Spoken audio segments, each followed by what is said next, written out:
Antes de las cruzadas, antes de los reyes, existió una hermandad que guardaba un espejo capaz de mostrar tu muerte.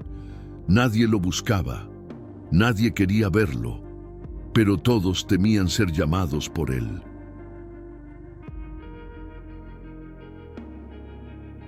Se decía que en lo más profundo de las montañas de Castilla existía un monasterio que no aparecía en ningún mapa. No tenía campanario, ni cruz visible, ni caminos que condujeran hasta él. Los habitantes de los pueblos cercanos lo llamaban el Valle sin Campanas, porque allí el sonido parecía morir antes de tocar el aire. Cualquiera que se aproximara sentía como si el mundo entero contuviera la respiración. Aquel monasterio pertenecía a una orden antigua, anterior a los reyes, anterior incluso a la Santa Iglesia. La mayoría de las historias se perdieron en el polvo de las bibliotecas quemadas durante guerras santas. Lo poco que sobrevivió era apenas murmuración. Allí vivían los monjes que veían el alma antes de la muerte. No recibían peregrinos, no curaban enfermos, no enseñaban doctrina. La cofradía del espejo roto tenía una única función: guardar y vigilar el espejo. No un espejo cualquiera. Se decía que fue forjado en el tiempo de las cruzadas, durante un sitio donde el cielo ardía rojo, y los gritos no distinguían pecadores de inocentes. Los relatos más oscuros afirmaban que el espejo había sido formado no con cristal, sino con una mezcla de plata consagrada y cenizas humanas. Un sacrilegio disfrazado de reliquia. Pero lo que realmente importaba no era cómo había sido hecho, sino lo que mostraba. Quien se atrevíamos a mirar su propio reflejo dentro de aquel vidrio quebrado no veía su rostro. Veía su final, no un final simbólico, alegórico, espiritual. No, veía cómo, dónde y cuándo moriría. Y por eso la cofradía vivía en completo silencio. Los monjes no hablaban entre sí, no discutían, no rezaban en voz alta. Cada paso, cada respiración era medida, como si el más leve susurro pudiera despertar algo dormido dentro del espejo. Sin embargo, humanoide, el silencio se quebró. Un viajero solitario llegó a las puertas del monasterio. Estaba pálido, ensangrentado y llevaba consigo un medallón que ningún hombre debería poseer: el sello del inquisidor real. Los monjes lo reconocieron al instante, lo dejaron entrar, porque aquel sello significaba juicio. Y juicio significaba que el espejo sería usado. Dentro de aquellas paredes frías, entre cirios apagados y rostros ocultos por capuchas negras, el viajero se arrodilló y pidió ver su destino. Los monjes se miraron entre sí por primera vez en años, porque nadie pedía eso por voluntad. Si alguien buscaba su fin, es porque ya estaba siendo seguido por él, y el espejo, hambriento, esperaba. Decían los viejos pergaminos que la cofradía custodiaba 3 silencios: el del claustro, el del sepulcro y el del agua inmóvil. El cuarto silencio, el del espejo, solo se rompía una vez por siglo, y aún entonces parecía una grieta dentro de otro silencio. Pero había un quinto, apenas susurrado entre dientes, que no se copiaba en pergamino ni se enseñaba a los novicios: el voto de no mirar 2 veces. Fray Íñigo lo aprendió cuando el prior le llevó por primera vez hasta la sala de la Piedra Baja. No había lámparas, solo la luz de un candil que parecía cansado de sí mismo, como si temiera encender lo que no debía ser visto. En el centro, empotrado en un marco de madera ennegrecida por un fuego antiquísimo, se curvaba el espejo roto, 7 fragmentos que no encajaban del todo, como si recordaran su anterior unidad con rencor. Cada trozo devolvía una versión distinta de la misma figura y ninguna era dócil. A partir de hoy, dijo el prior, custodiarás lo que busca ser visto. No es un espejo, es una pregunta. Y toda pregunta, si es verdadera, hiere. ¿Y por qué está roto?, se atrevió Íñigo. «Porque el mundo lo está», respondió el prior sin mirarlo. «Y porque la muerte nunca llega por un solo camino». Íñigo conocía las reglas. Nadie miraba el espejo por curiosidad, solo ante fiebre sin remedio, guerra inevitable o sacramento de última hora. Quien miraba, veía, y quien veía, ardía por dentro con la certeza. Algunos salían con el rostro encendido de lágrimas y paz, otros con una risa desatada, como borrachos frente a un abismo que por fin tenía nombre. Unos pocos salían mudos, sin voz ni sombra. Su muerte, cuando llegaba, parecía repetir un gesto que el espejo ya había pronunciado. La noche en que llegó la comitiva de San Baudelio, un rumor de hierro y herraduras derramó sombras sobre el atrio. Venían con estandartes, pero los bajaron al cruzar el umbral, como si la tela pesara más que una culpa. Al frente cabalgaba doña Elvira de Armenta, viuda de conde y madre de una niña, que llevaba un brazalete de cuero con cuentas rojas. La niña no lloraba, solo veía. «Mi hija Beatriz», dijo doña Elvira, «desde hace 3 lunas sueña que se ahoga en un agua que no existe. Los médicos han bendecido, los curas han cantado. Nada.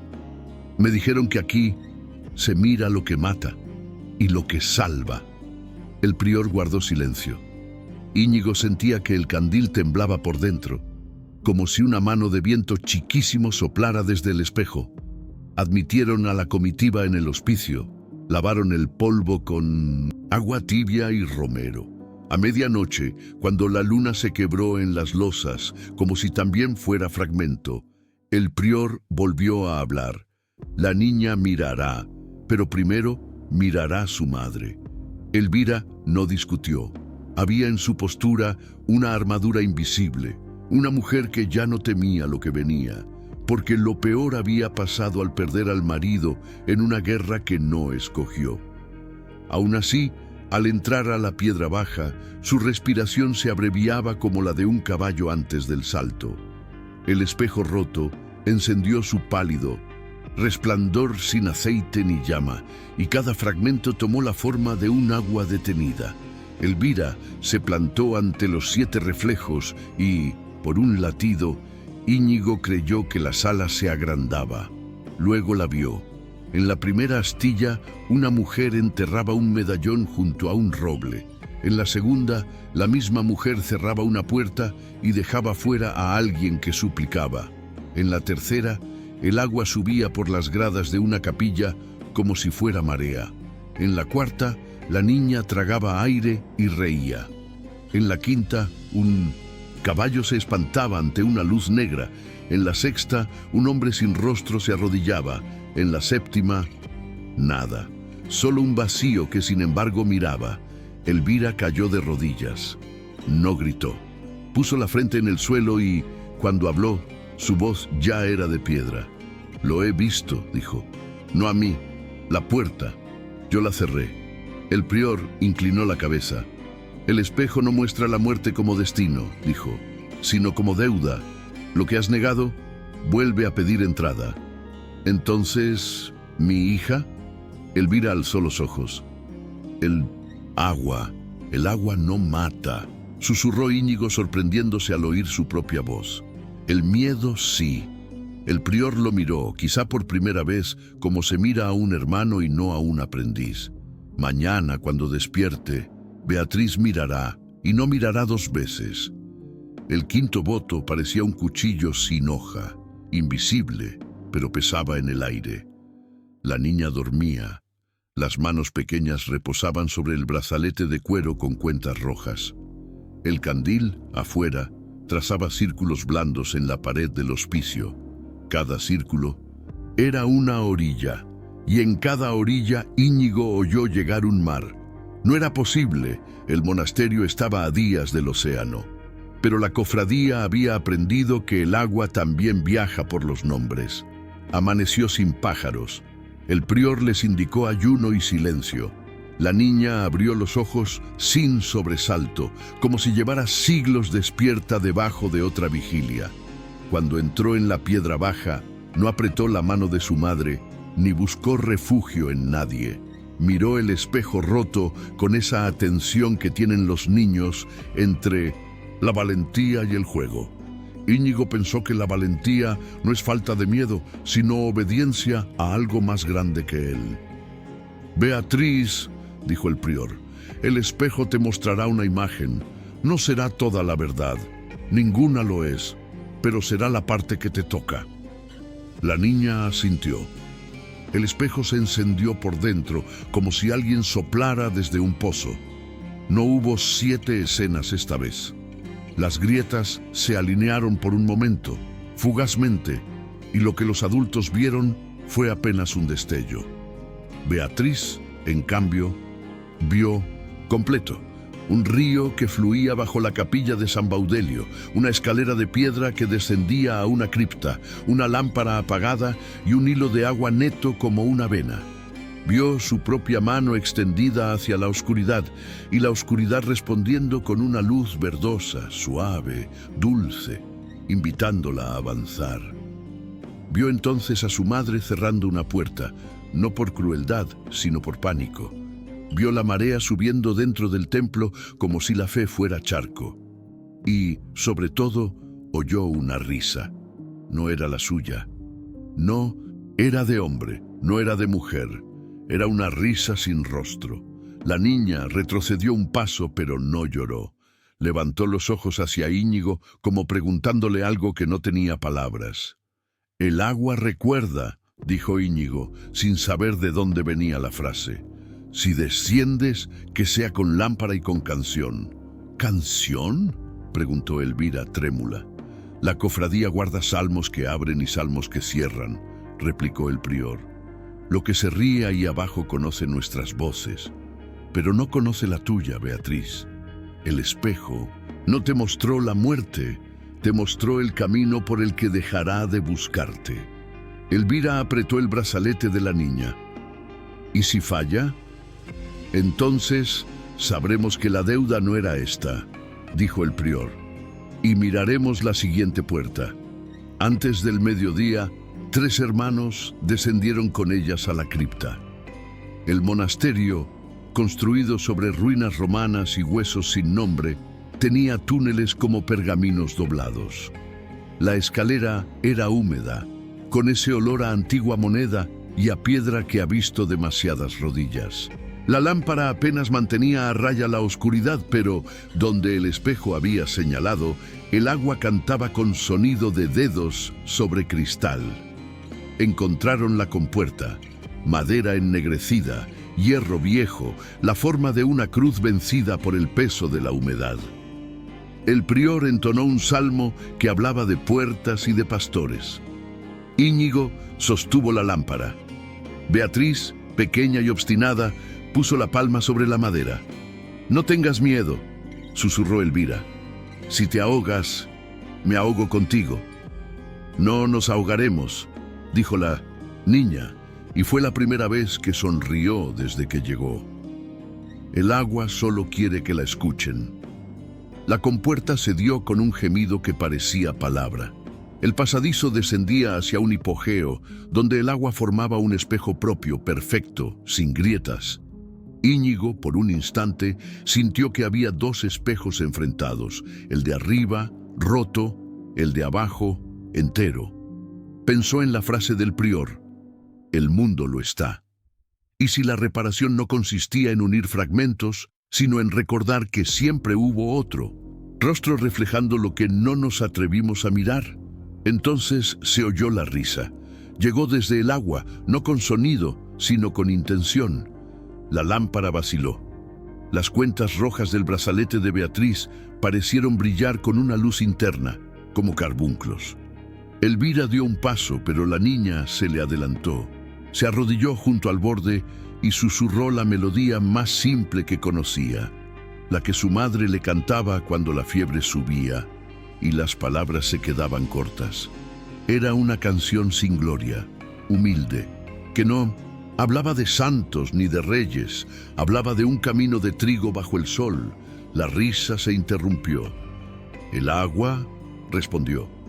Primero fue un temblor, leve, como si una piel se estremeciera bajo otra piel. Luego, la superficie mostró un rostro. No un rostro humano, sino la idea de un rostro, y detrás de ese rostro otros muchos encajando y desencajando como los fragmentos del espejo de arriba. No eran demonios, tampoco eran santos. Eran las formas que toma el miedo cuando aprende nuestro idioma. «Devuélvenos lo que guardas», dijo el prior con voz claveteada. «Devuelve los nombres». El agua, obediente como quien por fin es comprendido, comenzó a pronunciar sílabas.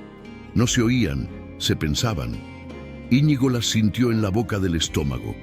Benita, Alonso, Martín, un bebé sin bautizar, una anciana que se durmió en los bancales, un soldado que nunca volvió. El espejo inferior hacía lista de ausentes. Beatriz estiró la mano, tocó el agua. No se hundió. «No te ahogas», dijo sorprendida. «Es tibia». Elvira rompió a llorar sin ruido. Ese llanto que no pide permiso. El prior inclinó la cabeza. Íñigo cerró los ojos. Cuando los abrió, la risa había cesado. El agua estaba quieta, pero ya no parecía esperar. «La deuda era de nombres», dictaminó el prior. Alguien cerró la puerta sobre ellos. Elvira apretó los labios. Íñigo la miró de reojo y entendió. La imagen que había visto en el fragmento, una puerta que se cerraba, no era metáfora. No había sido ella, no aún. Otra Elvira, más vieja o más joven, más miedosa o más valiente, había hecho ese gesto en otro tiempo y lo había dejado encadenado al de ahora. El espejo de arriba mostraba el error. El de abajo ofrecía la repetición. Liberar un nombre era romper una cadena. «Beatriz», dijo el prior, «canta sus nombres si los recuerdas». «No los recuerdo», admitió la niña, «pero el agua sí». Y cantó, no nombres, sino la melodía del trigo. Bastó. Toda gracia turna en tentación cuando se cree poseerla. Las noticias de la sanación de San Baudelio corrieron por sendas y posadas. A los 3 días, antes de que la luna mudara de filo, llegaron caballeros de la marca con cruces bordadas en las capas y espaldas que olían a cuero y sudor de guerra. Los guiaba un hombre de barba encanecida y mirada de cuarzo, don Ramiro de Osma, renombre de asedio y de viudez. Traía a su hijo, Sancho, un joven con manos temblorosas que apretaban la empuñadura como quien aprieta un juramento. «Pedimos ver el espejo», dijo Ramiro. «No para el muchacho, para mí». El prior lo miró sin prisa. «¿Por qué?» «Porque miré cuando era mozo», respondió, clavando los ojos en el marco ennegrecido. «Vi una llama que bajaba por mi garganta. Creí que era fiebre, o vino, o el beso de una mujer de mala casa. No morí entonces. He vivido 40 inviernos desde aquella visión, y cada vez que balbuceo una oración, la llama me responde. No quiero quemarme sin entender. Quiero mirar otra vez». Íñigo sintió el aire volverse cuchillo. El quinto voto. «Nadie mira 2 veces», dijo el prior. «Yo ya lo hice», replicó Ramiro en voz baja. «Una al pecado. Me falta una a la penitencia». La regla era clara, pero las reglas en la cofradía no eran puertas, eran fronteras que pedían discernimiento. El prior dudó lo justo. Luego, con ese gesto que parecía desatar y anudar al mismo tiempo, abrió la piedra baja. El espejo roto no brilló esta vez. Respiró. Íñigo lo sintió en los dientes. Ramiro se plantó frente a los 7 fragmentos con la espalda recta, como ante un enemigo que por fin se digna a presentar batalla. El primer trozo le devolvió un niño ardiendo bajo el sol de junio. El segundo, un altar incendiado por manos que temblaban. El tercero, un vino derramado sobre una herida. El cuarto, un beso prohibido. El quinto, una hoguera de guerra en una aldea sin nombre. El sexto, el propio Ramiro, viejo, desatando la correa de su espada. El séptimo, El séptimo era solo fuego que bajaba por una garganta. Así que era esto, susurró. No una muerte, una palabra que no dije cuando debía. ¿Cuál?, preguntó Íñigo casi sin querer. Perdón. La llama en el espejo se movió, apenas. Ramiro hizo la señal de la cruz, torpe como quien firma un contrato con oscuridad de por medio. «¿Puedo?», dijo. «¿Puedo mirarlo otra vez?». El prior cerró los ojos. Íñigo, sin saber por qué, dio un paso hacia adelante, como si pudiera sostener con las manos el quinto voto para que no cayera. La sala era un latido sin dueño. «Si miras 2 veces», dijo el prior, «lo que veas buscará ocurrir por tu culpa o por tu miedo, no porque estuviera escrito. ¿Estás dispuesto a cargar con eso?». Ramiro asintió. Sus ojos eran 2 heridas antiguas. El prior no repitió la advertencia. A veces, el camino del hombre no necesita más palabras, solo testigos. Señaló el espejo. Ramiro miró. Esta vez, los 7 fragmentos se alinearon como pétalos en torno a un centro invisible, y lo que mostraron no fue fuego, sino un muchacho, Sancho, su hijo, de rodillas, con la cabeza inclinada, la garganta expuesta por un gesto de humildad o de desafío ante alguien que no se veía. Una llama descendía, sí, pero no para quemar, para marcar. Sancho levantaba la vista, sonreía con esa sonrisa rara de quien acepta una carga como si fuera su nombre, y decía algo que Ramiro no logró oír. Luego, la visión cambió. El mismo muchacho alzaba la espada no para matar, sino para apartar. Gritaba «¡Atrás!» a una multitud ciega que avanzaba con antorchas. Caía, pero no moría. El fuego entraba en su garganta para salir por su boca como canto. Ramiro tambaleó. Sancho dio un paso, confuso. «Padre». «Te vi», dijo Ramiro, y era la primera vez, quizá, que lo veía de verdad. «No mueres, te vuelves vos». El prior respiró hondo, como quien agradece un milagro que no pidió.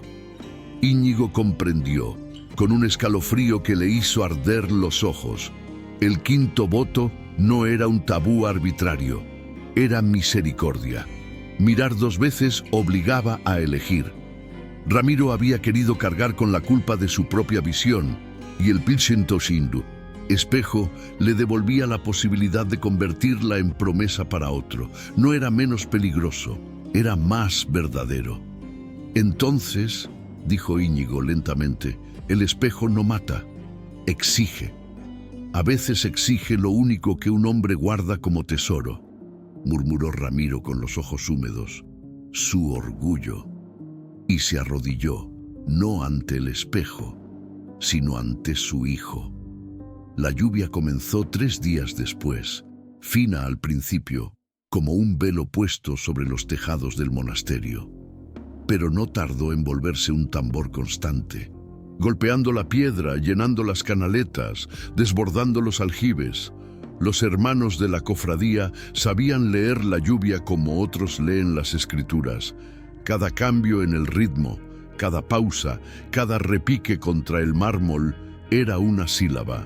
Y lo que la lluvia decía, esta vez, no era bendición, era advertencia. En los pueblos del valle comenzaron a escucharse historias que parecían ecos de viejos temores.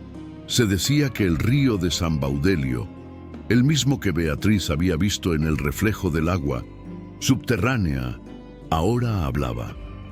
Los pescadores, hombres acostumbrados a escuchar más el silencio que la voz, juraban haber oído risas mezcladas con el correr del agua. Las mujeres que lavaban en la orilla encontraron piedras pulidas como monedas antiguas y brazaletes hechos de cuentas rojas, idénticos al de la niña. Pero lo que más inquietó a los monjes fue un rumor que llegó a través de un fraile mensajero de la diócesis. En la capilla de San Baudelio, las tumbas se estaban abriendo. Desde adentro, no había manos, no había huellas, solo aguas saliendo de las grietas como si la tierra llorara. El prior convocó al capítulo en la sala de los juncos, donde la luz siempre parecía venir de un origen que nadie encontraba. Se reunieron Íñigo, el prior, Ramiro, Sancho, Elvira y Beatriz. También estaban los 12 hermanos silenciosos de la cofradía, sus rostros ocultos bajo capuchas profundas. Lo que liberamos en la cripta, dijo el prior, no era una sola memoria, eran muchas. Las aguas guardan lo que el hombre olvida. Y ahora esos nombres regresan porque fueron llamados. ¿Llamados por quién?, preguntó Ramiro, tenso como cuerda tensada. El prior no respondió. Fue Íñigo quien habló. Por todos nosotros. Elvira bajó la mirada. Sancho entrecerró los ojos. Beatriz se movió inquieta, como si sintiera una corriente que los demás no podían percibir.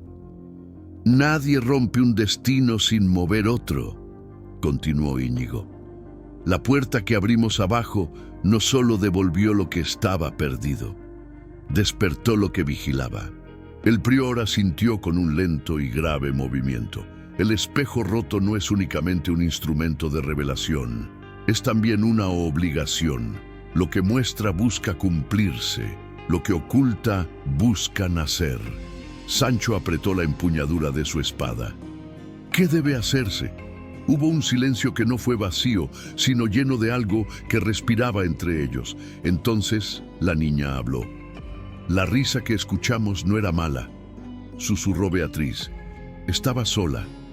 Elvira la miró, espantada. Hija, no hables así. No estaba sola porque estuviera abandonada, corrigió la niña. Estaba sola porque la encerraron, se lo hicieron, como a los nombres, como a nosotros. Los monjes intercambiaron miradas. El prior cerró los ojos. Íñigo sintió que la verdad estaba más cerca que nunca y que dolería. Hay una cuarta cripta bajo San Baudelio, dijo el prior finalmente. Una que no aparece en los planos románicos. Una que fue sellada en el tiempo del obispo Martín, cuando se creía que el pecado podía esconderse bajo tierra si se negaba su nombre. ¿Por qué fue sellada?, preguntó Ramiro. El prior puso una mano sobre el marco antiguo del espejo roto. Porque allí vive quien una vez miró el espejo y no soportó lo que vio. Un hombre que perdió el rostro para no recordar lo que había visto. Un hombre al que llamaron el Eco. Sancho inhaló como si un cuchillo le hubiera rozado la piel. ¿Es el que ríe en el agua? No ríe, dijo Beatriz con voz tranquila. Imita la risa de los vivos para no olvidar que alguna vez lo fue. El silencio volvió a caer, pesado, absoluto. Entonces el prior dijo lo que nadie quería oír. Para cerrar lo que hemos abierto, alguien debe descender y sostener el nombre del Eco sin temerlo. Alguien cuya garganta pueda contener la llama sin apagarse. Alguien que el espejo ya ha elegido. Todos miraron a Sancho, y Sancho no tembló. Solo dijo, estaré donde deba estar. Ramiro bajó la cabeza. Beatriz tomó su mano. Elvira lloró en silencio. Íñigo entendió, al fin, qué significaba mirar dos veces. Chetu. Prior se acercó al espejo roto, apoyó la palma sobre la madera ennegrecida y pronunció, que se prepare la lámpara negra. La lluvia, afuera, se detuvo. No por quietud, por expectativa. La lámpara negra no era un objeto común. No ardía con aceite, ni cera, ni se sostenía por mecha alguna. Su luz nacía de una piedra blanquísima, más clara que el hueso, que algún día perteneció a un santo o a un condenado. Los relatos nunca concordaban, pero en la cofradía todos sabían que su llama no iluminaba el mundo, iluminaba la verdad. Cuando la lámpara se encendía, nada podía ocultarse. Por eso la llevaban cubierta con 3 velos, uno rojo, uno blanco y uno negro. Rojo para la sangre, blanco para la memoria, negro para la muerte. El prior colocó la lámpara sobre el altar, bajo un crucifijo de madera tosca. Nadie respiraba. La sala parecía contener el aire, como si temiera despertarla antes de tiempo. «Sancho», dijo el prior, «cuando encendamos la lámpara, verás lo que otros no pueden ver. Lo que fue, lo que no debió ser, lo que aún podría ser». Sancho inclinó la cabeza sin miedo, mas sem esperança, apenas aceitação. Ramiro, a seu lado, apertou o punho da espada. Elvira segurou Beatriz contra o peito. Íñigo sentiu o silêncio vibrar como um fio esticado prestes a romper. El prior quitó el velo negro primero. La piedra aún estaba apagada. Quitó el velo blanco. El aire en la sala se volvió frío como nieve enterrada. Quitó el velo rojo. La piedra ardió sin fuego. Una llama sin llama. Una luz hecha de sombra. Sancho cerró los ojos. La luz lo atravesó. No lo iluminaba, lo revelaba. Sus manos, su aliento, sus dudas, sus heridas antiguas, todo quedó expuesto como si hubiera nacido en ese mismo instante. La cofradía vio lo que el espejo había visto. No un guerrero, sino un hombre que sería llamado a sostener la voz de alguien que el mundo había negado. «Está listo», dijo el prior sin levantar la voz. Entonces comenzó la marcha hacia la cripta. El monasterio respiraba. Las paredes, siempre silenciosas, parecían susurrar nombres, nombres que ya no estaban, nombres que pedían volver. Descendieron por escaleras que ningún hombre había pisado en generaciones. La piedra estaba húmeda, cubierta de líquenes que brillaban como polvo de luna. El aire olía a hierro y agua vieja. La lámpara negra abría paso como si cada paso fuera elegido por una mano invisible. Cuando llegaron a la compuerta final, Íñigo sintió que algo los esperaba del otro lado. No con hambre, no con odio, con saudade. El prior habló. Dentro no habrá ecos, no habrá reflejos, no habrá nombres. Solo lo que quedó cuando un hombre vio su final y trató de huir de él. No miréis el vacío. Él os mirará. Si os mira demasiado tiempo, os recordará. Y quien es recordado por el eco, deja de ser uno y pasa a ser muchos. Sancho dio un paso adelante. Si debo sostener su nombre, dijo, lo sostendré. Beatriz levantó la lámpara, la niña, la más frágil entre ellos, y la lámpara aceptó su mano, sin quemarla, sin herirla, como si la hubiese estado esperando. El prior no dijo nada, porque entendió. No era Sancho quien había sido elegido, eran ambos. Sancho para abrir el camino, Beatriz para nombrar lo que había sido negado. La compuerta cedió con un suspiro grave. La cripta no tenía paredes, o tal vez sí, pero la lámpara mostraba apenas agua suspendida, como si estuvieran dentro de un reflejo sin espejo. Y allí, en el centro, estaba él, el hombre sin rostro. No era sombra, no era carne, no era espíritu. Era un recuerdo demasiado vivo para desaparecer, demasiado roto para ser llamado hombre. Su rostro era una ausencia perfectamente delineada, como si la piel hubiera olvidado que alguna vez tuvo forma. Y aún así, se giró hacia ellos. No tenía ojos, pero vio. No tenía boca, pero habló. Y su voz era todas las voces que alguna vez habían pedido algo al agua. ¿Quién me recuerda? La lámpara negra tembló. Beatriz no. Se adelantó, pasos pequeños, firmes. Yo, dijo la niña, yo recuerdo tu nombre. Sancho puso una mano sobre la empuñadura. Íñigo contuvo la respiración. Ramiro cerró los ojos. Elvira tembló. El eco dio un paso hacia la niña y el mundo se estremeció. El eco avanzó sin sonido, como si sus pies no tocaran la piedra, como si la cripta no fuera un lugar, sino la memoria de un lugar. La lámpara negra proyectaba una luz que no hacía sombras, era como mirar un sueño desde dentro del sueño. Beatriz no retrocedió. Sancho quiso interponerse, pero Íñigo lo detuvo con un gesto que no venía de su voluntad, sino de algo más antiguo que él. El prior habló en voz baja: no interferir. El que no tiene rostro solo responde al que recuerda. El eco inclinó la cabeza hacia la niña. La piel de donde su rostro debería estar ondulaba, como si alguna forma olvidada intentara emerger. No había ojos, pero todos sintieron la mirada. No había boca, pero su voz surgió como agua que brota desde una grieta invisible. Mi nombre...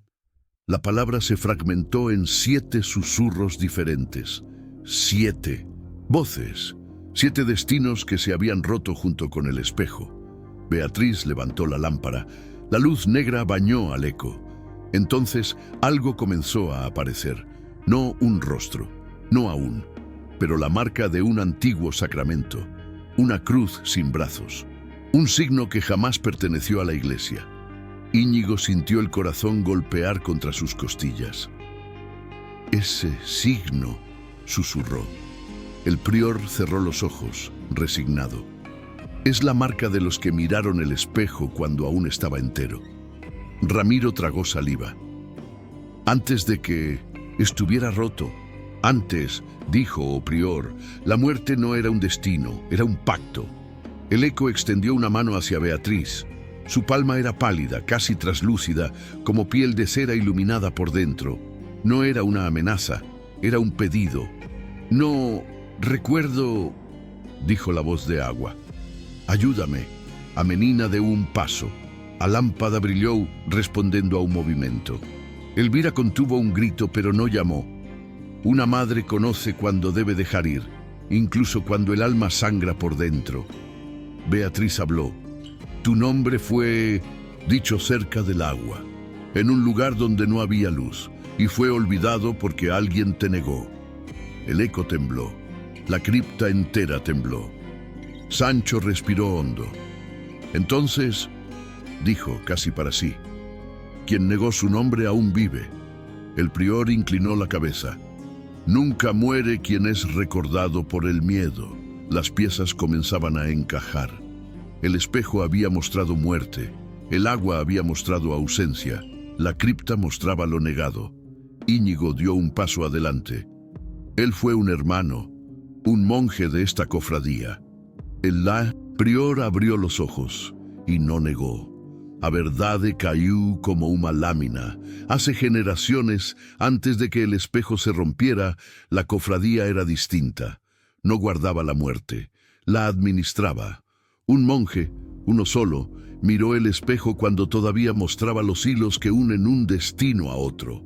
Vio algo que ningún hombre debía ver, algo que no debía cumplirse, y para impedirlo, la cofradía le quitó el nombre, le quitó el rostro, lo selló bajo la piedra. No por maldad, por miedo, un miedo que había sobrevivido siglos. Beatriz levantó a lámpada más alto. «Tu nombre», dijo la niña, «no fue apagado, fue enterrado en agua. Yo puedo oírlo». El eco se estremeció como si un viento invisible lo atravesara. El murmullo del agua comenzó a subir. No era lluvia, no era río, era memoria. La niña cerró los ojos y habló. «Aldren, el no me ecoou, no ar, na pedra, na agua, na carne». Ramiro apretó los dientes. Sancho sintió la garganta arder como el fuego del espejo prometido. Elvira cayó de rodillas. Íñigo sintió lágrimas calientes correr sin entender por qué lloraba. El eco, Aldren, se enderezó y el rostro comenzó a regresar. No perfecto, no entero, pero visible. Y con el regreso del rostro, regresó también lo que él había visto cuando miró el espejo completo. No su muerte, no la de un hombre, sino la de todos. Una visión que la cofradía había querido encerrar bajo 7 llaves, algo que no debía ser pronunciado. Aldren levantó la cabeza y dijo, «La llama no viene para quemar, viene para abrir». Sancho sintió el fuego en su garganta. La lámpara negra comenzó a apagarse. Beatriz cayó hacia adelante. Y o mundo despencou. La cripta se oscureció de golpe, como si la realidad hubiese pestañeado. La lámpara negra, antes viva, comenzó a vacilar como una estrella enferma. La luz no desapareció, se recogió, como quien toma aliento antes de un grito. Aldren, el hombre sin rostro que ahora comenzaba a recordar su forma, levantó la cabeza.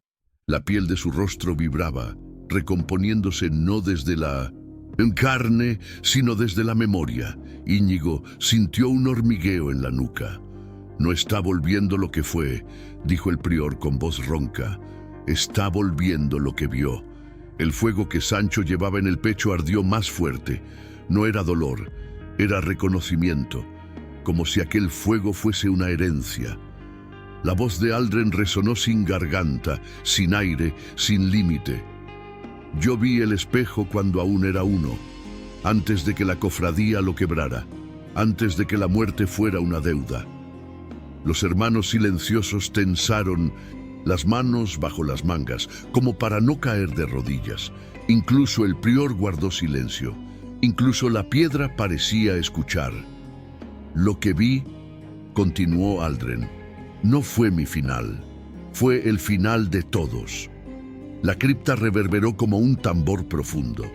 La visión comenzó a proyectarse en las paredes de agua, como si el tiempo mismo hubiera sido comprimido dentro de un charco. Vieron un mundo donde los vivos caminaban entre los muertos sin saber quién era cuál.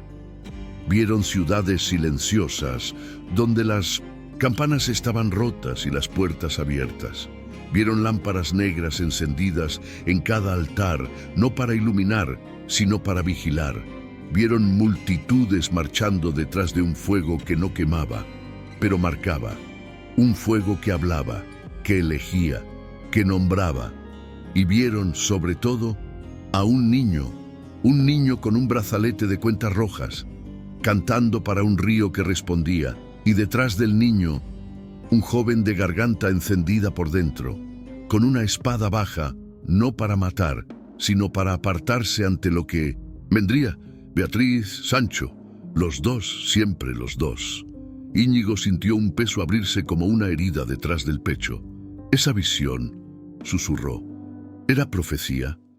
Aldren negó, no con la cabeza, sino con el silencio. No era destino, era advertencia. La cofradía había entendido mal. Siempre. No se trataba de evitar la visión, no se trataba de ocultarla, no se trataba de sellar el agua, ni romper el espejo, ni enterrar el nombre. Se trataba de prepararse. El prior cerró los ojos. Su voz fue un hilo. «Nosotros quebramos el espejo para no ver el final. Y al quebrarlo», dijo Aldren ahora con palabras nítidas, «separaron aquello que debía permanecer unido. El fuego y el agua, el nombre y la memoria, la voz y el eco». Sancho dio un paso adelante. El fuego en su garganta ardía como si hubiera sido encendido desde dentro del tiempo. «Si el espejo se rompió», dijo, «¿cómo se repara?» Aldren levantó la mano, señaló a Beatriz. «El agua recuerda», señaló a Sancho. «El fuego nombra». Volvió su ahora casi rostro hacia Íñigo. «La piedra guarda». Íñigo sintió el peso invisible de la lámpara negra como si siempre hubiera sido suya. «Tú», susurró Aldren, «eres el guardián del centro, el que sostendrá el espejo cuando vuelva a unirse». Íñigo sintió vértigo, como si el destino lo hubiera estado esperando desde antes de su nacimiento. El prior abrió los ojos, con lágrimas que no buscó ocultar. «Entonces, lo que debemos hacer no es sellar, es abrir». Aldren inclinó la cabeza. «El espejo debe ser reparado, no para ver la muerte, sino para recordar que no hay una sola». Ramiro dio un paso adelante. «¿Y si al unirlo repetimos el final que viste?» Aldren sonrió sin boca. «La visión solo se cumple si es temida. El destino solo se ata si alguien lo huye». Beatriz levantó la lámpara. Sancho tomó aire. Íñigo posó la mano sobre la piedra fría. El prior dijo las palabras que nadie quería decir, pero que todos sabían que había llegado la hora de pronunciar. «Debemos subir el espejo, debemos llevarlo a donde fue forjado, a donde fue profanado, a donde la muerte aprendió a tener forma.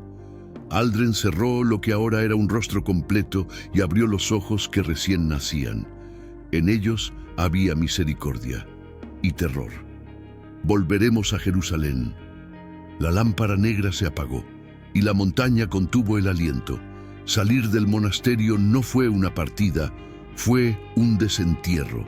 La montaña los vio descender como quien observa una profecía levantarse del polvo. Los monjes que quedaban en el claustro no lloraron, pero se hincaron ante ellos, no porque fueran héroes, sino porque se convertían en límite. Beatriz, Sancho, Íñigo, Aldren y el prior.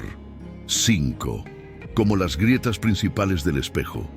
Ramiro quedó atrás, no por cobardía, sino porque la visión de su hijo no era morir, sino ser voz allá donde el fuego hablara. Su presencia ahora sería un peso que torcería el destino. Se abrazaron sin palabras. Ese fue el único momento humano antes del peso de la historia. El camino hacia Jerusalén no empezaba en 1900, en carreteras ni mapas. Comenzaba en pueblos que habían olvidado su propio nombre. La cofradía del espejo roto no era la única guardiana de reliquias que no debían existir. Había otra orden, una orden nacida no para recordar, sino para borrar. La llamaban la Hermandad del Candil Negro. No custodiaban el fuego, lo apagaban. Su único propósito era impedir que la llama que marca almas fuese encendida otra vez, porque ellos creían, o habían sido convencidos, que volver a unir el espejo era abrir una puerta que jamás debía abrirse. Un error que había costado siglos, pero un error sostenido con disciplina. Se parece a una verdad. La primera señal de ellos llegó en la llanura de Burgos. Los viajeros dormían bajo un cielo sin luna, alrededor de la lámpara negra cubierta bajo los 3 velos. Aldren no necesitaba dormir. Sancho dormía con la espada abrazada. Beatriz murmuraba nombres en sueños. Íñigo velaba. Y fue él quien oyó el crujido, no de ramas, de pasos que conocen cómo no dejar huella. Sombras. 5. Capuchas. Velas apagadas en la mano. No atacaban, aguardaban. Íñigo habló sin levantar la voz. Os enseñaron a esperar nuestra partida. Una de las figuras dio un paso adelante. Custodiamos lo que no deben hacer, dijo una voz sin edad. El fuego no debe tener garganta, el agua no debe tener memoria, el espejo no debe mirar completo. Sancho se levantó, la espada baja sin amenaza. El espejo no mata, dijo, revela. Y es por eso mismo que debe permanecer roto, respondió la figura.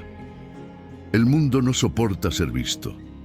Beatriz se puso en pie, descalza, pequeña, frágil como un gorrión. No es el mundo el que nos soporta, dijo ella. Son ustedes. Aldren dio un paso adelante, no como un espectro, sino como un hombre que vuelve a ocupar un lugar que fue suyo. Me sellasteis, dijo. No por lo que vi, sino porque temisteis que yo os dijera que no era inevitable. El líder de la hermandad alzó la cabeza. Se vio su rostro. No tenía odio, tenía cansancio. No temimos tu visión, temimos vuestra esperanza. Íñigo sintió el golpe de aquellas palabras. Era verdad, siempre lo había sido.